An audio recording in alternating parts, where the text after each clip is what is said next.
All right, welcome. Today we're going to go over 3 different ways to model a facade. The first way is going to be really the most basic and easy way you could model a facade. And the second way is going to be probably the most common way that you would model a facade.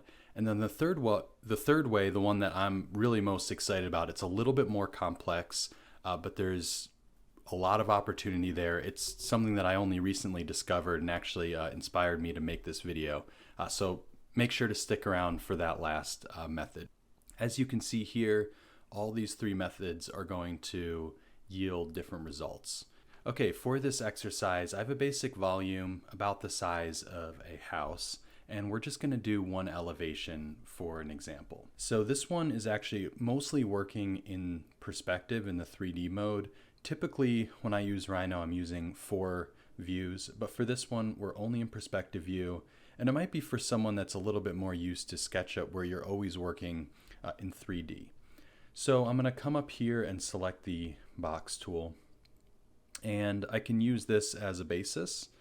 And I'm going to just make a box. And the whole idea with this method is that you're really using scale 1D as the driving force of how you're manipulating geometry. So in this case, you're creating the geometry and then changing it to what you want, which is different than you'll see with the other methods. So I can do scale 1D and let's just do 1 foot. So now it's 1 foot thick.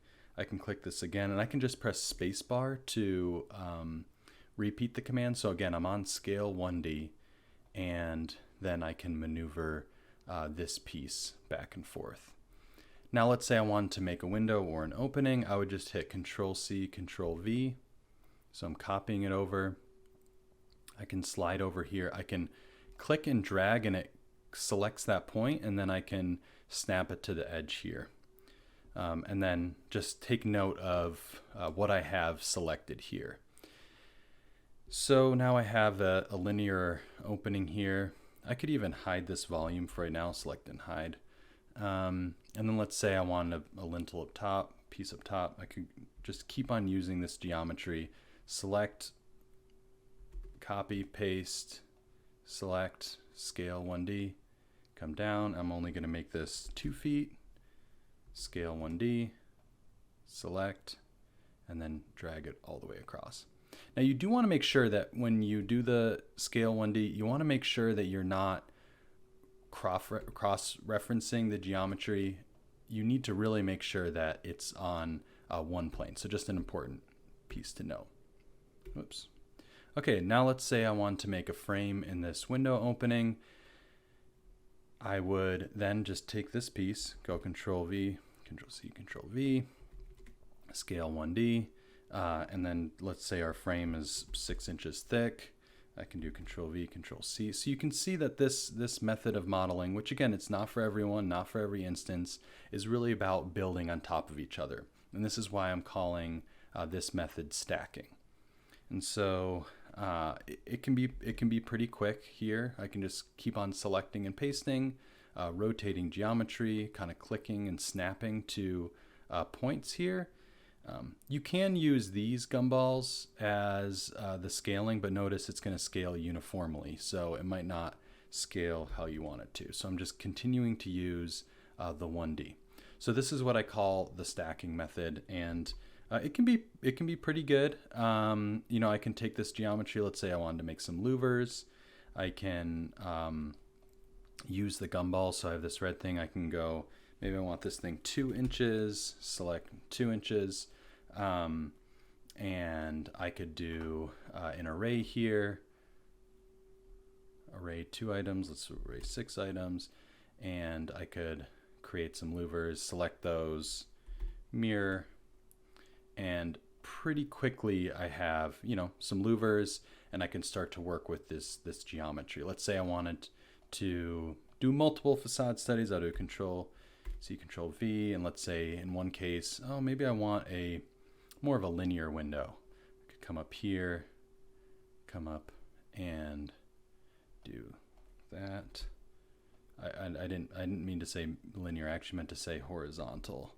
And then again, scale 1D, and maybe I'm doing kind of a horizontal window. And you could keep working yourself around too. Like if I wanted to do the other side here, I could come, hit rotate, and select that. So that's the basic idea. I hope you get an idea of what I'm talking about here. It's really you're making the geometry once, and then you're duplicating it and manipulating it with both scale 1D, copying, pasting, mirroring, and you're really stacking up, and you could make a whole house like this, really. And again, it's a little bit more of a blockier technique if you want something more conceptual, but you can also start to build in some of those details too. Really just, it depends on kind of what you're doing and what's going to fit that best. So that's an example of stacking geometry. So 2 is called extruding. And this method is the one that I used to use most frequently in doing facades, elevation, or just building a house or a building. I'll be really using these 4 views, which is really helpful because you can draft as if you were in CAD in these various views and then extrude that geometry. And the more that you can create curves and the geometry, the curves in these views before making the geometry, you can make very detailed and precise elements. And so this really used to be the main way that I would most commonly make a facade. So in keeping with this same proportion, and we're still dealing with this same volume, I'm going to use this rectangle. Again, you can really choose however you want to make your rectangle, but the method here really is focused on curves and then taking those curves and extruding them. And that's why this method's called extruding. In this method, what's nice is you can really use it as a drafting tool. So I can hit guidelines, for instance, to get proportions. Maybe I want something that really responds to some kind of geometry that I'm setting. So here I'm just making some guidelines, and then I could kind of use those and create openings based on those. And maybe you have a different type of, I meant to copy and paste that. And maybe you have a different type of geometry you're working with. Maybe it's the golden section or something like that, golden ratio or something. So again, I still use the scale 1D to even move this geometry here. And again, the advantage of doing this is you can get a lot of intricate line work. So for instance, I can come in here and I would hit offset, and I could do 6 inches, and I would offset this to make a frame, hit square, I'd kind of repeat it again. Let's say I wanted to make a window. If I wanted to make a door, I could come here. Let's make this 3 feet. No way is that 3 feet. This must be a really tall situation. Let's do 7 feet. That helps give some scale. Wow, this is a massive, massive facade. Did not realize that. And then again here, I would hit offset, create a frame, maybe just 2 inches. And we have some detailed items here. Now, how do you go about extruding this geometry? There's a number of ways to go about it, but for here, I'm just going to select all of this, and I'm going to hit extrude curve. In the plan, I'll hit, let's do 2 feet so it's a bit thicker. And then you'll notice when I go, so I'm in shaded view here, you'll notice that because I extruded this rectangle, I now have a solid here. And so what do you do about that? And what you can do is you can select these curves because you still have the curve in here. And then you need to make sure that you are in shaded view. And I'm going to hit Control T, which is trim. And now I can trim, and it takes a couple layers because you're trimming through a lot here. I can actually trim through the poly surface so you can see what's happening in this view. So now I'm actually trimming all the way through. You might not want to do that. That's fine. Another thing that you could do is you could also just set materials too. So I could give, I could split this surface up and start to give those materials. I'll get into that later on how you can do that. But for right now, this is the main premise, that you're really using you're using those curves to extrude geometry, and then also using the trim function. So like, let's say I already made this wall here, but I want some cool horizontal window. I could come in here and hit Control C. Now I do have a video on record history that I highly recommend checking out, because there's also some really cool things you can do in terms of that. So once you have that geometry, now you can kind of go back to this 3D view, and there's still a lot of adaptability that you can do. So you still have this geometry, and you can still kind of push, pull. I actually just extruded, but I didn't want to extrude.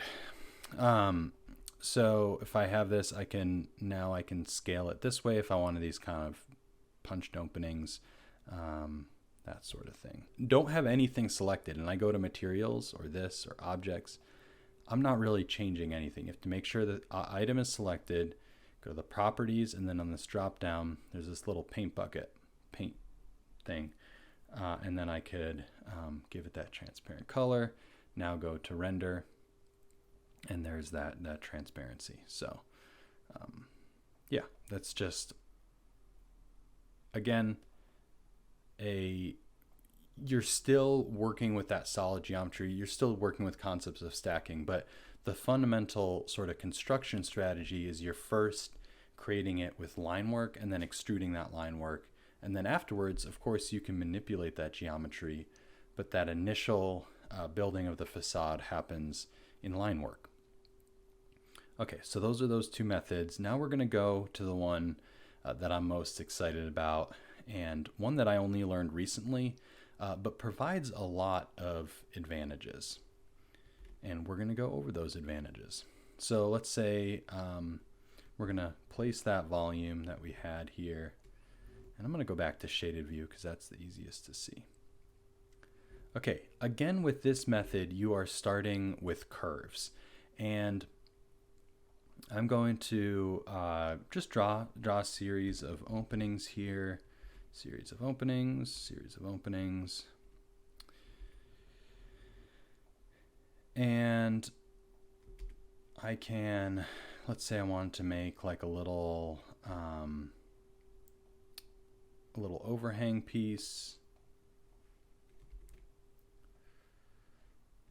So however you decide to make those curves, if you have an AutoCAD file, and I've done this before, of an existing building where you need to do an existing study, you can also use AutoCAD, a DWG line work, and do it to this surface. Okay. Now, this is the exciting part. So you've developed your facade and line work. Now, instead of extruding it, we're going to do something a little bit different, which is really cool, and I really like it. Okay, so we're going to type in split face. Now we're going to select the face to split. And now we're going to select, it says start of split axis, but instead we're going to hit curves here. Hit curves, and then we're going to select the curves. Now let's go to the 3D view so we can see this accurately. But now when I select this surface, and this is really cool, you'll notice that the surface and these line works are a part of one thing. They're one thing. Now, how can you take advantage of this?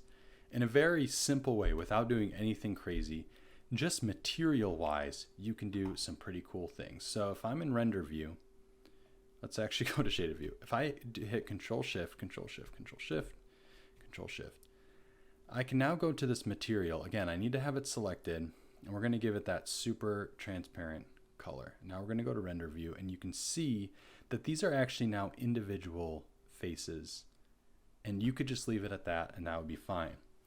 But there's a lot of customization you can do once you have this geometry in place. So I can hit Control Shift and hit this geometry, Control Shift, hit this geometry.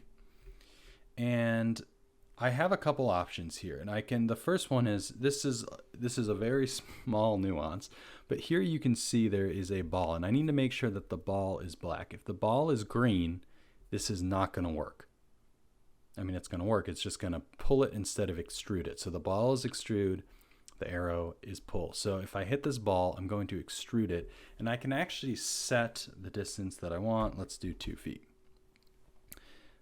You'll notice I think some of this geometry got a little bit funky, and I can come in here and cap these if that happens. So cap. If in a world you did want these to be the same, you can just select them here and hit join, and it's not wanting to join for whatever reason. Okay, then the next thing that we can do is we can select these, or we can actually, let's select this and we can extrude back, like let's say the 1 foot. Now we have a bit of a thicker wall. And what's really cool at this point, I need to make sure that there's a lot of manipulation. So I can hit Control Shift, and I can also select edges.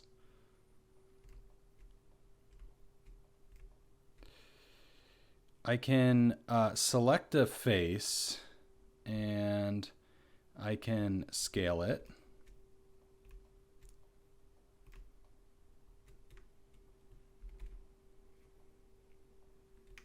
I can select the face, I can extrude it.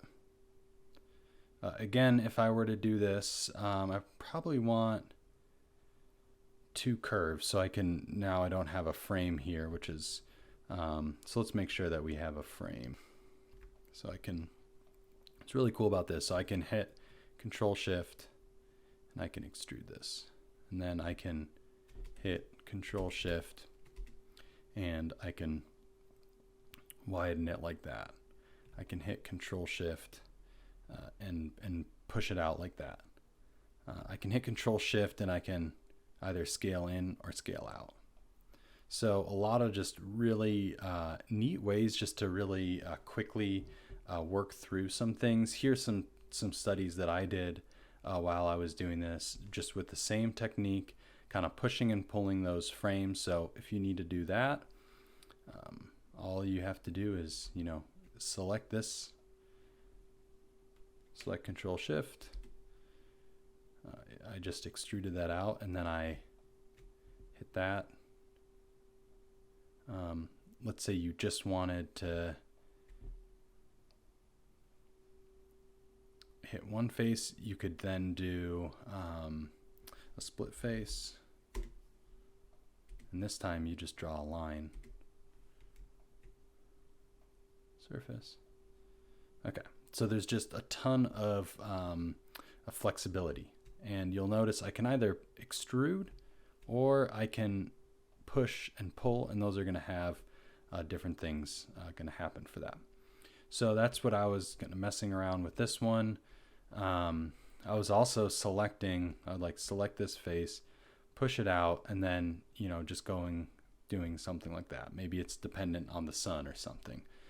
Really just depends on what you want to do. I did another version. Let's get the shaded view. It's a little bit easier to see. Where I was kind of pushing and pulling these items up and down, which was a lot of fun.